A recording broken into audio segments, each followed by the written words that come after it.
말씀 볼까요? 우리 시편 22편 1절로부터 3절까지 말씀입니다. 시편 22편 1절로부터 3절까지 말씀 함께 봉독합니다. 내 하나님이여, 내 하나님이여, 어찌 나를 버리셨나이까?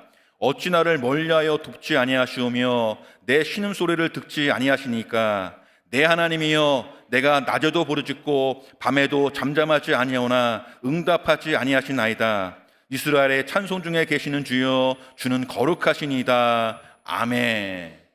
한번 따라합니다. 흐르는 물이 구덩이를 채우듯이, 다시 한번, 흐르는 물이 구덩이를 채우듯이 라는 말씀의 제목을 가지고 함께 은혜의 말씀을 나누기를 소망합니다. 성경을 읽다 보면 그 의미에 있어서 때로는 고개를 갸웃거리게 하는 말씀이 발견할 때가 있어요. 그 의미에 있어가지고 서로 앞뒤가 안 맞는 것 같아요. 서로 그 의미가 서로 충돌되는 것 같아요. 그렇게 느껴져요. 마치 모순적인 말씀인 것처럼 보이고 생각할 때가 가끔씩 있어요. 물론 오해하지 마세요. 제가 뭐라고 그렇게 보인다는 거지, 진짜 그런다는 의미가 아니라 얼핏 봤을 때 이게 의미가 여기서는 이렇게 말씀하시고 또 저렇게는 또 저렇게 말씀하시고, 그 의미가 서로 상충되어지고 모순되어지고 앞뒤가 안 맞는 말씀처럼 보여지고 느껴지고 생각할 때가 있다는 거예요. 진짜 그렇다는 게 아니라 그렇게 느껴질 때가 있다는 거예요. 이를테면 노마우스 말씀을 보잖아요. 그럼 거기에 믿음에 관해서 아주 강조해요. 아주 유용한 말씀 있잖아요. 노마우스 1장 17절 말씀. 오직 의인은 무엇으로 말미암아? 믿음으로 말미암아 어떻게 된다? 살리라. 오직 의인은 믿음으로 말미암아 살리라. 이 말씀을 가지고 오직 믿음, 아멘 안 할 줄 알았어 내가 정말. 오직 믿음, 믿음을 강조해요. 믿으면 다 될 것 같아요. 믿음이면 충분할 것 같아요. 아멘. 믿음으로 화답하면 다 될 것 같아요. 근데 웬걸 야고보서 말씀을 살펴보잖아요. 노마우스 말씀만 바라보면 믿음이면 다 될 것 같았는데 야고보서 말씀을 펼쳐봤더니 그것만으로는 부족하대. 글쎄, 아주 유용한 말씀이 있어요. 야고보서 2장 26절 말씀. 마치 영혼 없는 몸이 죽은 것 같이 행함이 없는 믿음은 어떻다? 믿음만으로는 부족하대요. 행함이 따라와야 된대요. 믿음 안에서 그 믿음대로 살아가는 행함의 삶, 실천의 삶이 중요하다라고 말씀해요. 그럼 믿음이 중요해요? 행함이 중요해요? 노마우스 말씀만 바라보면 행함보다 믿음이 더 중요한 것처럼 느껴지다가 야고보서 말씀을 바라보면 아니네, 행함이 더 중요하네, 고개를 갸웃거리는 말씀이 등장하곤 해요. 그뿐인가요?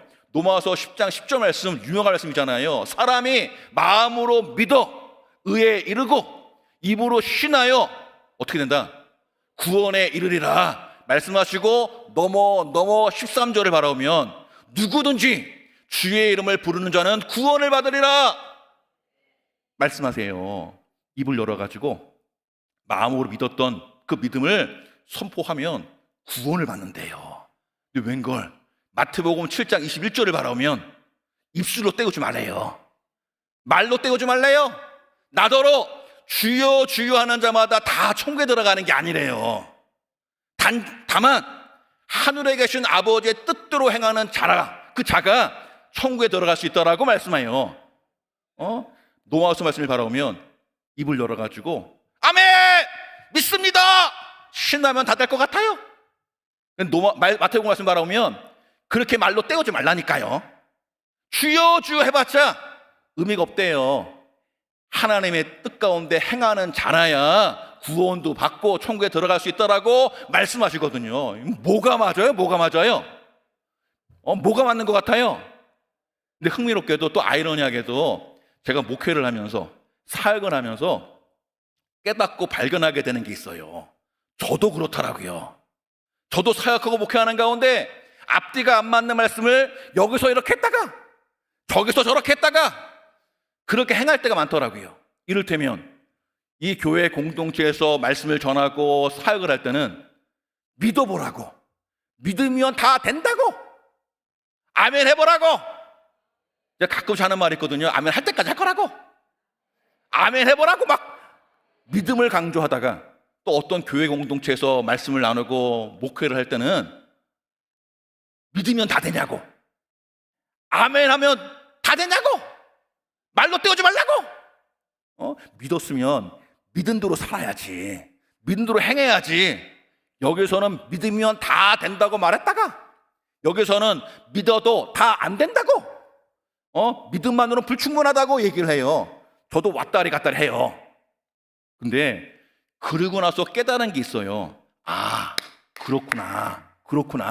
그렇게 보일 뿐이지, 그렇게 앞뒤가 안 맞는 말씀처럼 모순적인 말씀인 것처럼 느껴질 뿐이지, 사실은 믿음과 행함은 하나구나, 믿음과 행함은 한 몸이구나 깨닫게 되어져요. 강조점의 차이일 뿐이지, 다시 말하면 아직 젖도 떼지 못했는데 아장아장 기어다니는 수준인데 갑자기 젖을 떼고 밥 먹어, 죽을 거예요. 아마 죽을 거예요. 아장아장 기어다니는 애기한테 일어나! 이 얼마나 폭력적인 강요예요. 근데 젖을 뗐어요. 그리고 아장아장 기어다니다가 일어났어요. 그런 자에게는 이렇게 말할 수밖에 없어요. 젖만 먹지 말라고, 이제 밥을 먹으라고. 일어났으니까 기어다니지 말고, 기어다니는데 만족하지 말고 그 다음 수준, 그 다음 단계 일어나 걸으라고, 뛰라고 말할 수밖에 없잖아요. 믿음이 없는 곳에 가서는 믿음을 강조해요. 근데 행함이 없는 곳에서는 행함을 강조해요.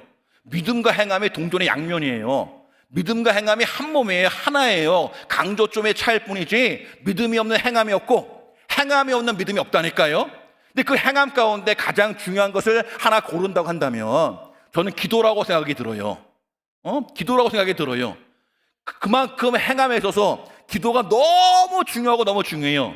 그런 의미에서 우리가 너무나 잘 알고 있는 마태복음 7장 7절로부터 8절 말씀이 있어요.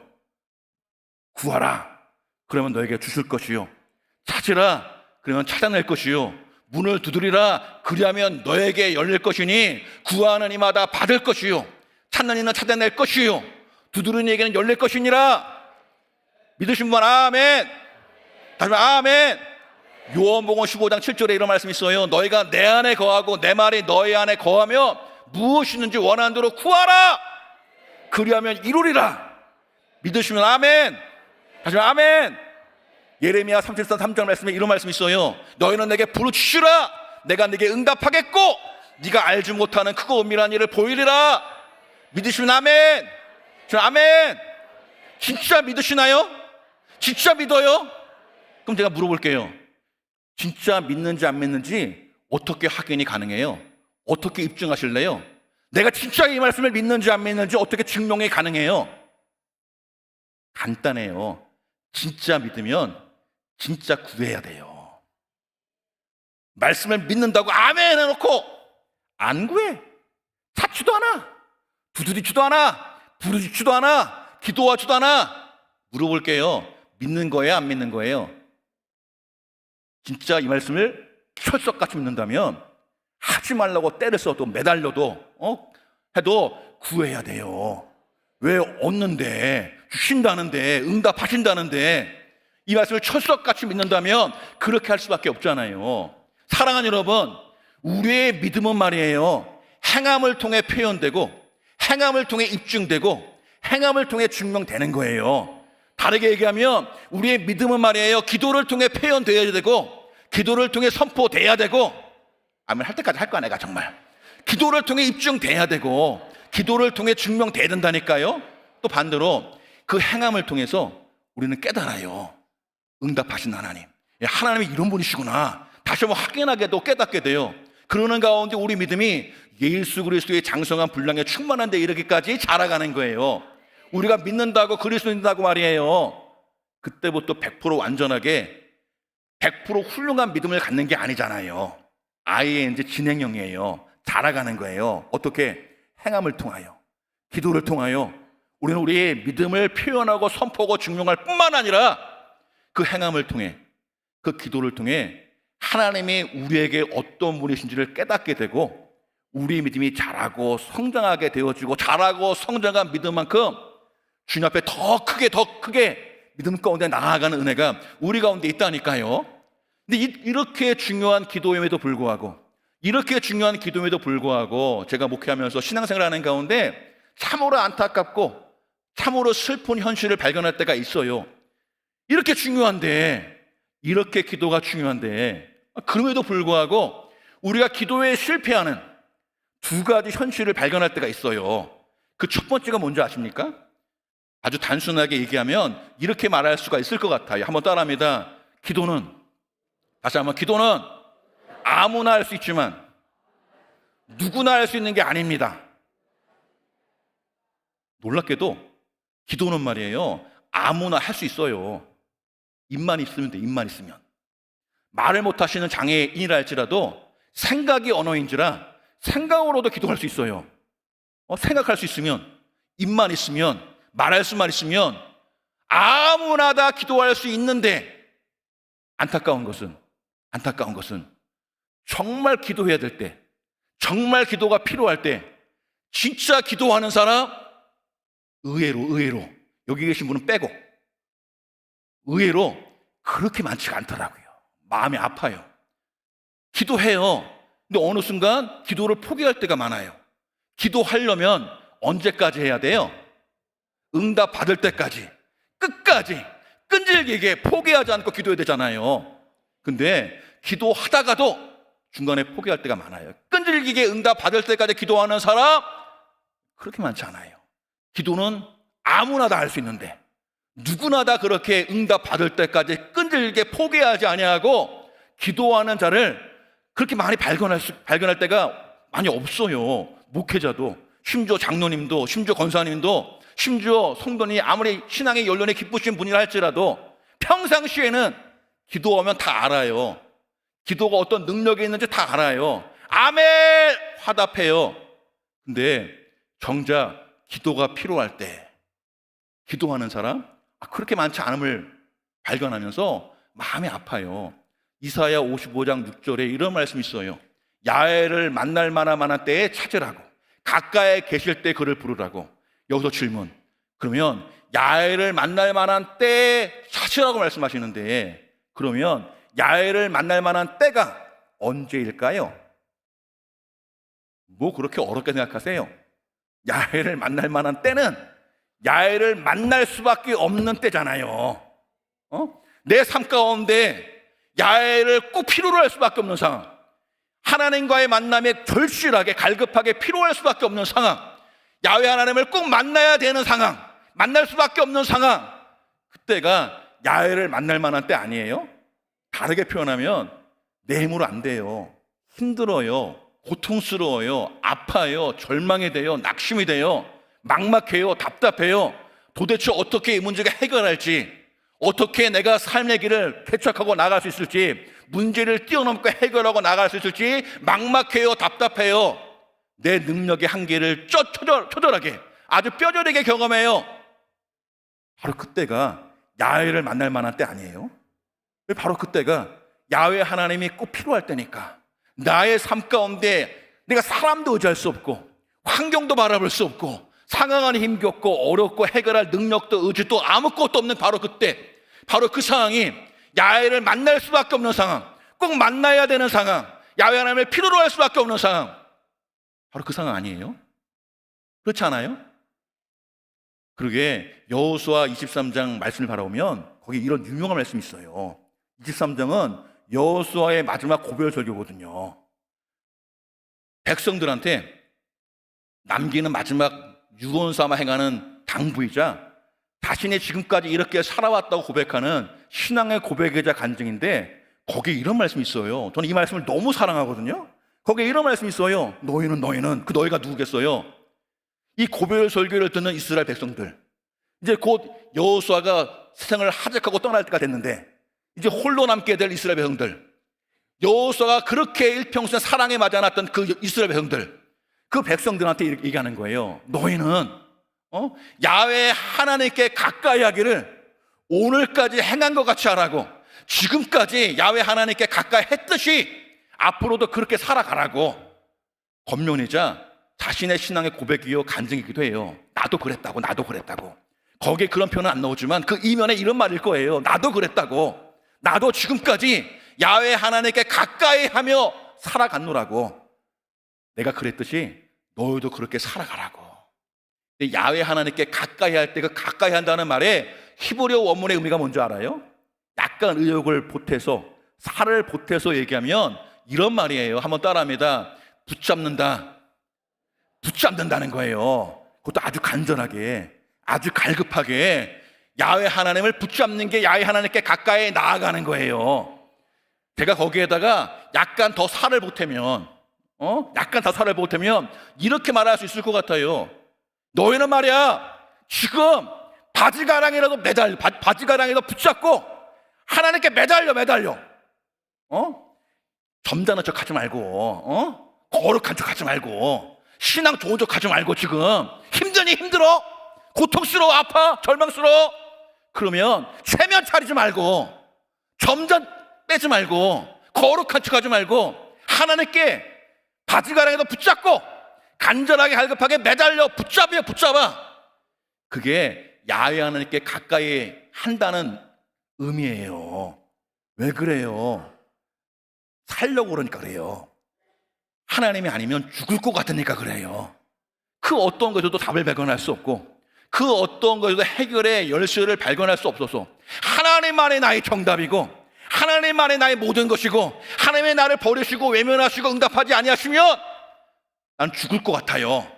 그러니 하나님이 저리가 그래도 매달리고 붙잡을 수밖에 없어요. 그게 여호수아의 삶이었어요. 생각해봐요. 백성들을 이끌고 가나안에 도착했을 때 요단강을 일단 건너야 가나안에 들어갈 수가 있어요. 근데 하필이면 요단강 그때가 언제냐? 그때가 강의 수위가 가장 높을 때예요. 거기에 눈앞에 넘실대는 요단강, 수위가 높은 요단강을 바라보는 것만으로도 위협이 되고 두려웠을 거예요. 근데 배가 있었어요. 배를 만들 능력이 있었겠어요? 아무 능력이 없어요. 거기에 어린 아이들과 연약한 여인들 숫자 다 합치면 수백만 명의 어림잡아서 수백만 명에 이르는 수많은 사람들이에요. 그 많은 사람들 이끌고 저 넘실대는 요단강을 어떻게 건너요? 근데 모든 사람은 나만 바라보고 있네. 왜? 리더니까. 나만 바라봐요. 뾰족한 수도 없어요. 막막해요. 답답해요. 그때 성경은 표현하지 않지만 23장 8절 그 말씀을 가지고 살펴보면 여호수아는 바로 그때 그 순간에 뭐 했을 것 같아요? 하나님께 매달렸을 거예요. 살려달라고, 해결해달라고. 내가 할 수 없으니까 하나님께 매달리고 붙잡았을 거예요. 그렇게 살아왔듯이 너희도 그렇게 살아가라고 말씀하세요. 그러기에 저는 아무나 다 기도할 수 있지만 누구나 다 기도할 수 없는 이 현실을 바라보면서 누가 끝까지 끈질기게 응답받을 때까지 기도할 수 있느냐? 당연히 믿는 자죠. 근데 그 믿음은 어떤 믿음이냐? 한번 따라합니다. 그 믿음은 때를 분별할 줄 아는 믿음입니다. 지금 이때가 어느 때예요? 절망의 때가 아니에요. 하나님을 만날 만한 때예요. 지금 이때는 낙심할 때가 아니에요. 하나님께 가까이 나가 하나님을 붙잡을 때예요. 지금 이때는 기도할 때예요. 기도가 필요할 때예요. 그것은 오늘 이 다윗의 모습을 통해도 확인이 가능하잖아요. 22편 1절로부터 2절까지 말씀을 함께 읽어볼까요? 다시 한번 읽어봅니다. 시작. 내 하나님이여 어찌 나를 버리셨나이까? 어찌 나를 멀리하여 돕지 아니하시오며 내 쉬는 소리를 듣지 아니하시나이까? 아멘. 우리 다시 봉독합니다. 1절 2절 시작. 내 하나님이여 어찌 나를 버리셨나이까? 어찌 나를 멀리하여 돕지 아니하시오며 내 쉬는 소리를 듣지 아니하시나이까? 내 하나님이여 내가 낮에도 부르짖고 밤에도 잠잠하지 아니하오나 응답하지 아니하시나이다. 아멘. 하나님이여 나의 하나님이여 어찌하여 나를 버리셨나이까? 누가 떠올라요? 십자가에서 예수님이 떠올라요. 그렇죠? 예수님도 엘리 라바사박다니, 나의 예수님. 엘리가 나의 하나님이거든요. 나의 하나님 어찌하여 나를 버리셨나이까? 예수님의 모습이 떠오르잖아요. 부정적이에요? 긍정적이에요? 상황이. 하나님 왜 나를 버리셨나이까? 처절해요. 그 상황이 어떤 상황인지 아주 디테일하게 상세하게 설명되어 있지는 않지만 일단 아주 끔찍하게 참담할 정도로 처절하게 이럴 때 없어요. 그렇죠? 버림받은 것 같아요. 지금 고통스러워요. 괴로워요. 아파요. 막 힘겨 죽겠어요. 그런데 자 봐요. 힘들고 아픈 그 상황 가운데 버림받은 것처럼, 그것도 하나님께 버림받은 것처럼 절망적인 그 상황, 우리 읽진 않았지만 그 다다음 절을 바라보면 자기 자신을 벌레로 폄하하면서 절망하는 그런 상황인데, 그런 상황에 지금 다윗이 1편과 22편 1절, 2절, 3절의 고백을 행하고 있는데, 그 1절과 2절이 아무리 부정적이고 아무리 고통스러워도 1절과 2절이 기도예요. 기도라고요. 사람한테 하는 하소연이 아니라 기도예요. 환경을 바라보며 절망하는 소리가 아니라 하나님께 행하는 기도예요. 자 봐요. 다윗이 어떻게 그렇게 힘겨운 순간을 이겨내고 왕이 될 수 있는지 우리 결론은 다 알잖아요. 그 결론이, 그 좋은 결과가 처음부터 딱 된 게 아니에요. 중간에 20편 이 상황 같이 힘들고 오는 상황이 있었어요. 이거 힘들고 오는 그 상황을 다윗은 정확히 분별해요. 이때가 언젠지. 다르게 표현하면 이 상황을 다르게 보고 다르게 해석해요. 지금 이 상황은 절망할 때가 아니구나, 포기할 때가 아니구나, 낙심할 때가 아니구나, 하나님께 기도할 때구나, 기도가 필요하니까 기도할 때구나, 하나님께 가까이 나아갈 때구나, 하나님만이 오직 유일한 정답이니까 하나님께 나아갈 때구나, 내가 처한 절망의 상황을, 내가 처한 낙심의 상황을 기도할 수밖에 없는 상황, 하나님께 가까이 나아갈 수밖에 없는 상황으로 바꾸었다니까요. 그런 믿음의 사람이야말로 응답 받을 때까지 기도하고 또 기도할 수가 있어요. 제가 말이에요, 제가 아들이 둘이거든요. 우리 두 아이가 아주 어렸을 때 자전거를 가르쳤어요. 보통 아빠가 아이들 자전거를 가르치잖아요. 처음에는 이게 유아용 자전거를 타고 가다가, 네발 자전거 타고 다니다가 어느 순간인가 보조바퀴 2개 달려있는 자전거 타다가 나중에는 보조바퀴 떼고 2바퀴로 달리는 자전거를 아이들한테 가르치잖아요. 저는 그랬어요. 가르쳤어요.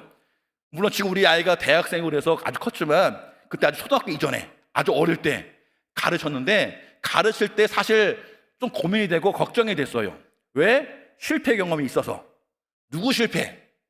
제 아내랑 연애할 때 아내한테 자전거를 가르쳐 줬는데 실패했거든요. 처절하게 실패했거든요. 그때는 연애했던지라 짜증이 엄청 몰려오는데 꾹꾹꾹 참느라고 죽는 줄 알았어요. 정말 힘들어 죽겠는데 안 그러는 척 애쓰느라고 엄청 힘들었어요. 힘들었어요. 그 실패 경험이 있어서 그런지 지금도 제 아내는 자전거를 못 타거든요. 제가 엄두도 못 내요. 실패 경험 때문에. 근데 그 경험 때문에 우리 두 아이의 자전거를 가르칠 때 좀 걱정이 됐어요. 걱정했는데 웬걸 쉽게 타더라고요. 쉽게 배우더라고요. 그때 제가 우리 아내의 실패 경험과 제 아이들의 성공 경험을 떠올리면서 배운 아주 신앙에 유익한 교훈이 하나 있어요. 제 아내가 그렇게 열심히 잘 보려고 얼마나 애를 썼겠어요. 연애할 때니까 얼마나 잘 보려고 애를 썼겠어요. 근데 아무리 애를 쓰고 가르쳐도 실패했다니까요. 근데 왜 실패했느냐? 가만히 생각해 보니까 이유는 딱 한 가지더라고요. 보통 가르칠 때 앞에서 페달을 달리고 배우는 사람이 달리고 뒤에서 이렇게 잡아주잖아요. 잡아주고 같이 달리다가 어느 정도 균형에 잡히고 혼자 타도 괜찮겠다 싶을 때 살짝 나요. 나요. 저도 이렇게 잡고 있다가 제 아내가 탈만할 때, 균형에 잡힐 때 조금만 더 페달을 돌리면 안정적으로 달릴 수 있을 때 그때 살짝 손을 놔요. 근데 살짝 손을 놔도 놓은 티는 나요. 사실 나요.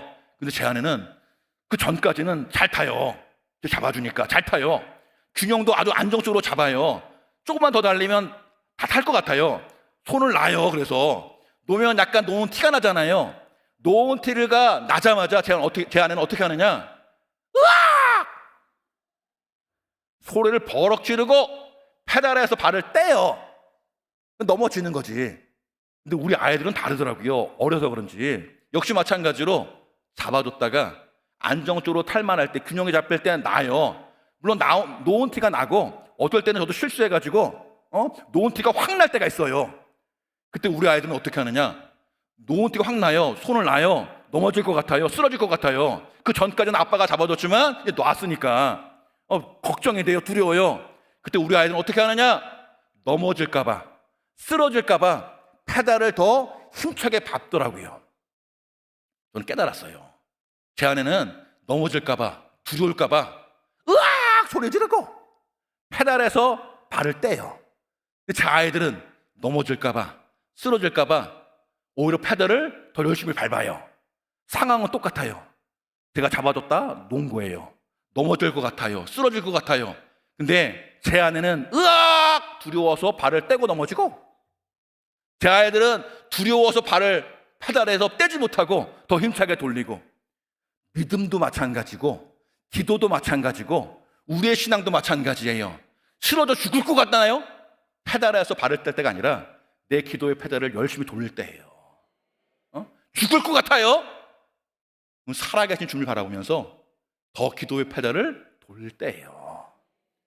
또 기도하는 가운데, 또 기도를 강조하는 가운데 안타까운 현실이 뭔지 아십니까? 이런 거에 한번 따라합니다. 기도하면 반드시 응답받지만 기도의 응답을 모두가 다 경험하는 것은 아닙니다. 저는 말이에요, 그런 의미에서 기도하면 반드시 응답된다라고 생각해요. 여기만 아멘 하네, 여기만 아멘 하네. 다시 할 거야. 내가 기도하면 반드시 응답된다라고 믿어요. 믿는다고요. 근데 안타깝게도 그 기도의 응답을 모두가 다 경험하는 게 아니더라고요. 그건 누가 경험하느냐? 누가 경험하는지 아세요? 한번 따라합니다. 기도의 응답은 하나님의 크심을 신뢰하는 자입니다. 진짜 믿는 자가 기도의 응답을 경험하죠. 근데 그 믿음은 어떤 믿음인 줄 아세요? 그 믿음은 하나님의 크심을 신뢰하는 자예요. 하나님의 크심을 신뢰하는 자예요. 물어볼게요. 하나님이 얼마나 크세요? 여러분에게 있어서 하나님은 얼마나 크세요? 이런 말이 있어요. 하나님을 내가 얼마나 크신 분으로 여기느냐에 따라서 내 신앙의, 내 삶의 태도도 행동도 달라져요. 그럼 여러분은 지금 하나님을 얼마나 크신 분으로 여겨요? 생각하고 있어요. 꿀먹을 버는 줄 알았어요, 내가. 그래서 내가 이사야 55장 말씀을 들려줄게요. 거기에 이런 말씀이 있어요. 하나님의 길이 내 길보다, 하나님의 생각이 내 생각보다, 하나님의 뜻이 내 뜻보다 더 클까요? 작을까요? 당연히 크지, 그렇죠? 근데 표현이 멋져요. 마치 하늘이 땅보다 더 높은 같이. 얼마나 혁혁한 차이가 있어요, 그렇죠? 하늘이 땅보다 높은 같이 하나님의 생각이, 하나님의 길이, 하나님의 뜻이 내 생각보다, 내 계획보다, 내 뜻보다 더 크세요. 진짜 믿나요? 진짜 믿으세요? 그러면 이것도 믿어야 돼요. 그러면 여러분의 기도할 때 하나님의 침묵하시는 것처럼 보여도 그 침묵을 응답으로 믿어야 돼요. 여러분의 기도할 때 하나님이 거절하시는 것 같아요. 그래도 그 거절을 하나님의 응답으로 믿을 줄 알아야 돼요. 내가 이렇게 기도했는데 웬걸 하나님이 저렇게 응답하시네. 내 기도와는 전혀 다르게 응답하셔도 하나님의 응답이라고 믿을 줄 알아야 돼요. 갈수록 아멘이 적어지는 그 속도를 보시게나 정말. 근데 여러분한테 위로를 전하자면 요셉을 기억해봐요. 요셉을 기억해봐요. 요셉이 형들에게 팔려가지고 노예가 되고 감옥 생활하는 죄수가 됐단 말이에요. 그때 요셉이 기도했을까요? 안 했을까요? 성경에는 안 나와 있지만 당연히 기도하지 않았겠어요. 그럼 물어볼게요. 어떤 기도했을까요? 기도할 때 바라는 소망이 있잖아요. 뭘 기대하면서 기도했을까요? 아주 단순하게 생각하면 팔렸을 때 다시 아버지의 품으로 돌아왔으면 좋겠습니다. 기도했을 것이고, 노예가 됐을 때 이제 자유인의 몸이 되었습니다. 되고 싶습니다. 기도했을 것이고, 감옥에 갇혔을 때 이제 억울한 오해가 풀려지고 나았으면 좋겠습니다. 기도하지 않았겠습니까? 그 기도 하나하나에 하나님께서 응답하셨을까요? 응답하지 않으셨을까요? 응답했다 손 번쩍. 응답하지 않았다 손 번쩍. 나는 바보다 손 번쩍. 딱 둘 중에 하나예요. 응답했다 손 번쩍. 아니야 응답 안 했어 손 번쩍. 여전히 바보야. 사랑하는 여러분, 응답하셨어요. 다만 침묵으로 응답하셨어요. 다만 거절로 응답하셨어요. 다만 다른 응답으로 응답하셨어요. 왜 그런지 알아요? 만약 그때 팔리자마자 그 요셉의 기도에 째까닥 응답되었으면 아버지의 품으로 돌아왔을지는 몰라요. 근데 하나님께서 요셉에게 행하고자 원하시고 계획하신 뜻은 이루어지지 못했을 거예요. 웬걸 돌아가자마자 형들과 대판 싸웠을 거예요. 노예가 됐을 때, 기도할 때, 죄수가 됐을 때, 기도할 때 응답 받았으면 그냥 그것만 응답된 거예요. 근데 거기서 하나님은 다르게 응답하셨기에, 때로는 침묵으로, 때로는 거절로, 때로는 다른 응답으로 역사하셨기에 요셉은 결국 총리가 됐고, 그 요셉을 통해서 시련과 기근과 궁핍 가운데 아파하고 괴로워할 수밖에 없는 야곱의 가족들이, 형들이 생명을 구할 수가 있었고, 수백 년이 지나고 난 다음에 출애굽의 역사를 경험할 수 있었고, 더 나아가서 이스라엘 민족이 태동할 수가 있었고, 더 나아가서 하나님의 구원의 역사가 시작된 거 아니겠어요? 요셉이 그걸 어찌 다 알았겠어요? 몰랐어요. 모르니까 오늘 당장 이 문제만 바라보고 살려달라고 해결하려고 기도할 수 있지만, 하나님은 그 기도에 응답하셨을까요? 안 하셨을까요? 응답하셨다니까요. 다만 그 기도를 뛰어넘어서 역사하셨어요. 그때 행했던 그 기도 하나하나에 하나님께서 응답하시고 역사하셨지만, 결과적으로는 그 기도를 뛰어넘어서 역사하셨다니까요. 요나가 물고기 뱃속에서 기도할 때 째까다 응답되었으면 어떤 일이 벌어졌을까요? 뭐 어떤 일이 벌어져요? 물고기 뱃속에 나왔겠지. 나오자마자 어떤 일이 벌어졌을까요? 죽었겠지. 바다 한가운데서 토해졌을 텐데 죽었겠죠, 그렇죠? 근데 웬걸 기도하고 눈을 뜨면 여전히 물고기 뱃속이야. 기도하고 눈을 뜨면 여전히 칙칙하게 이를 데 없는 썩어가는 생선 냄새예요. 물고기 뱃속에서 나오질 못해. 힘들어 죽을 것 같아요. 근데 그 침묵과 거절의 시간을 거쳐서 하나님은 요나를, 물고기 뱃속에 있는 요나를 바다 한가운데서 안전하게 토해질 수 있는 육지 가까운 곳으로 옮기신 거잖아요.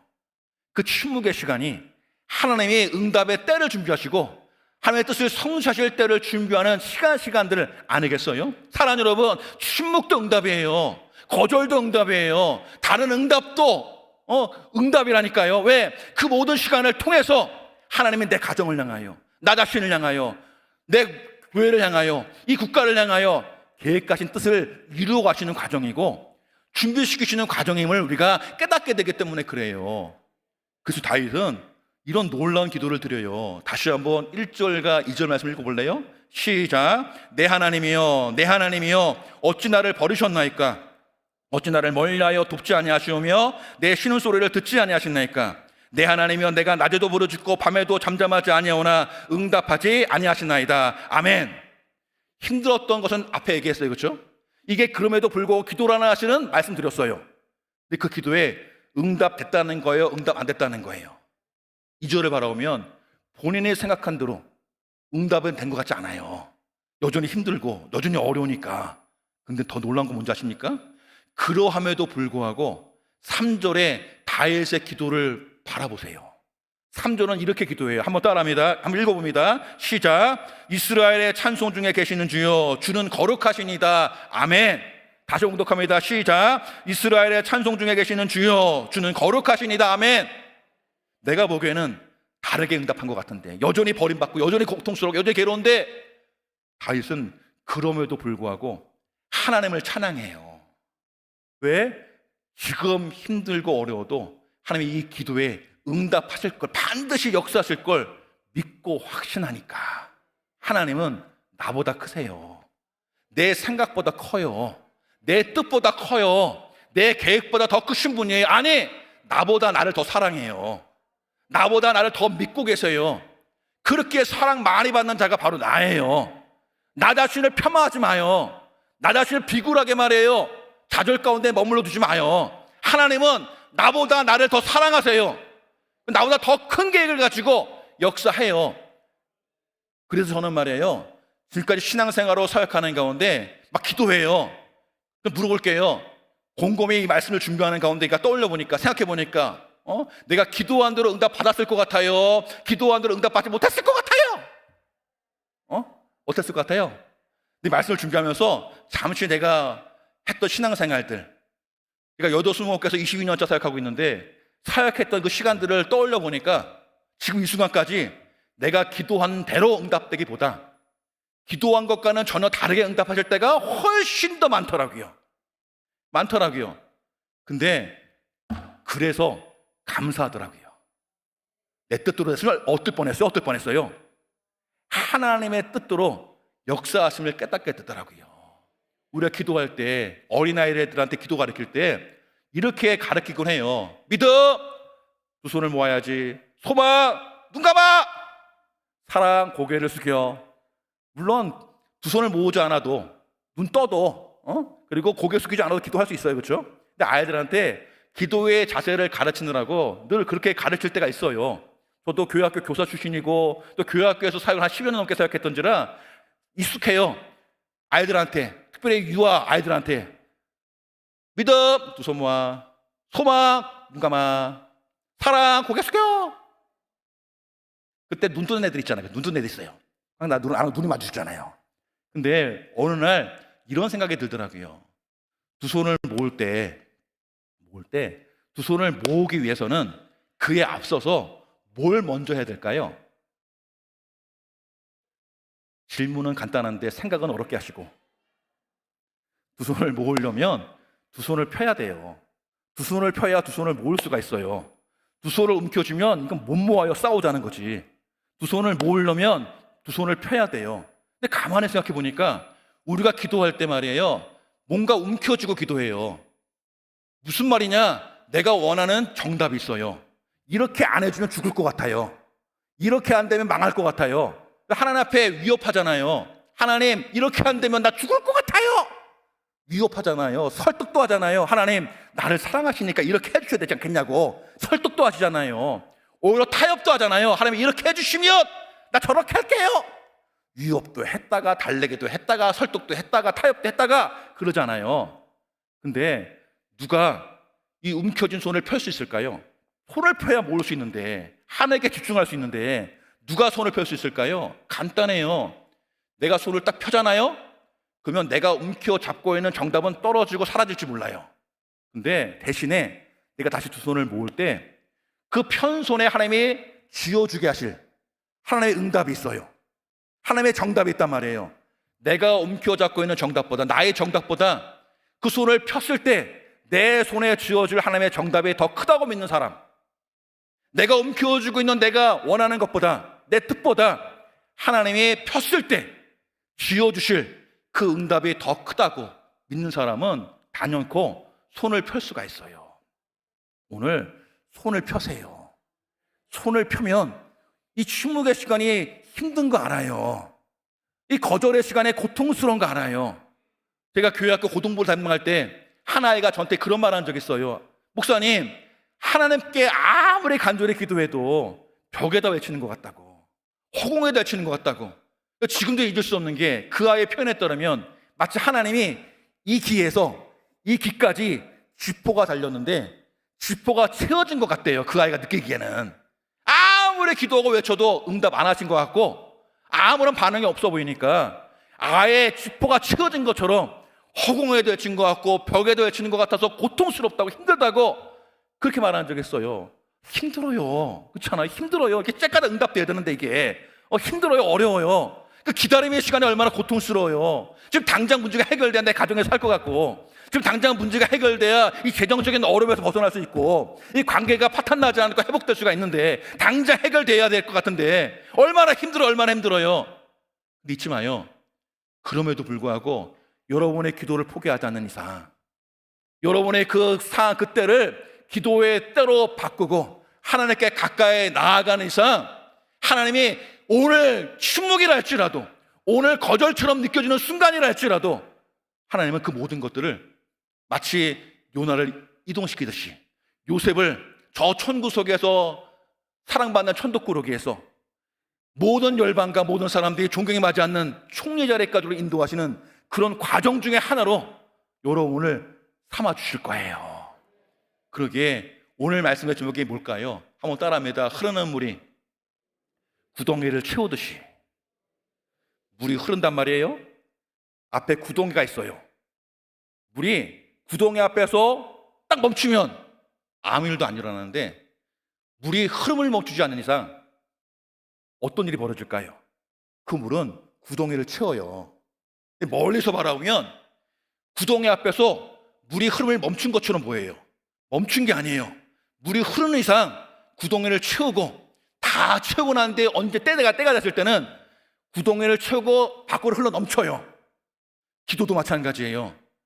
기도를 쉬지 않고 끝까지 오늘 행하는 그 모든 것도, 때로는 거절, 때로는 침묵, 때로는 다른 응답조차도 하나님의 선하신 뜻, 내 뜻보다 더 그 사람의 계획을 깨닫고 믿음 가운데 나가는 자는 오늘 여러분의 문제의 구덩이가 지금 그 기도를 통해 채워져 가는 시간이에요. 문제의 구덩이가 깊으면 깊을수록 더 깊게 채워져 가는 시간이에요.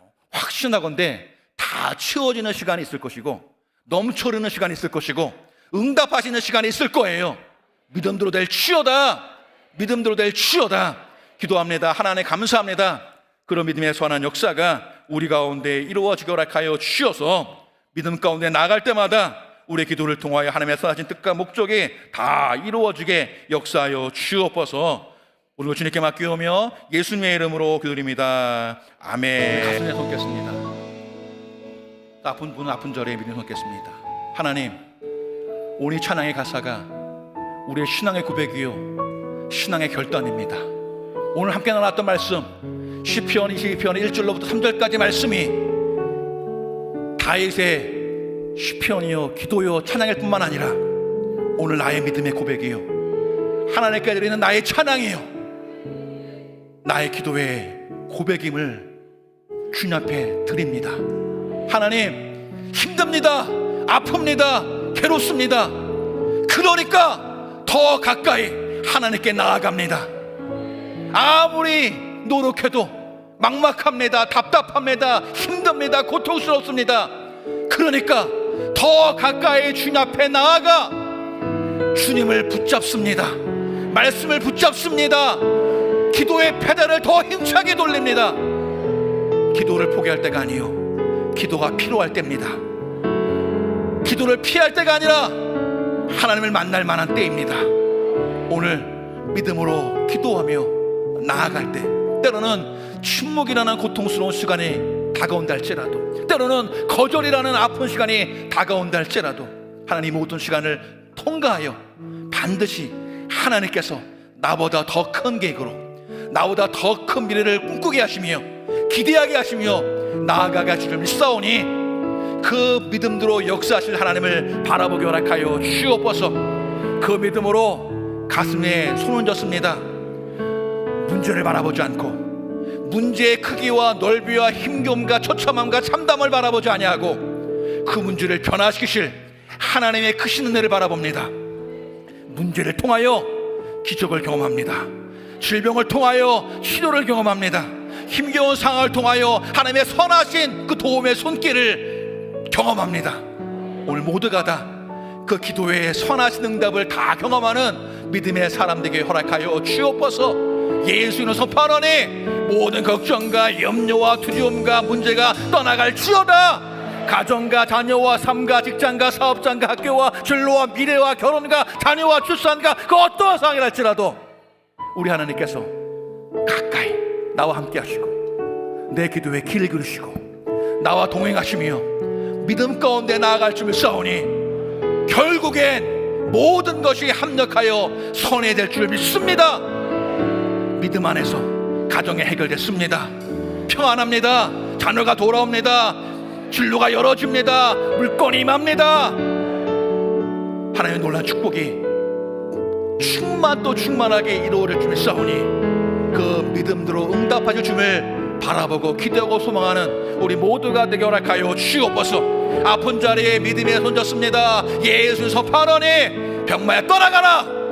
아프고 힘겨운 질병의 자리에 믿음의 손을 얹었사오니 저가 채찍의 맞음으로 우리가 나음을 입었노라 하신 말씀 붙잡고 기도하오니 예수 십자가 예수 그리스도의 이름 그 권세로 명하고 선포하노니 모든 병마야 떠나가라, 떠나가라, 떠나가라.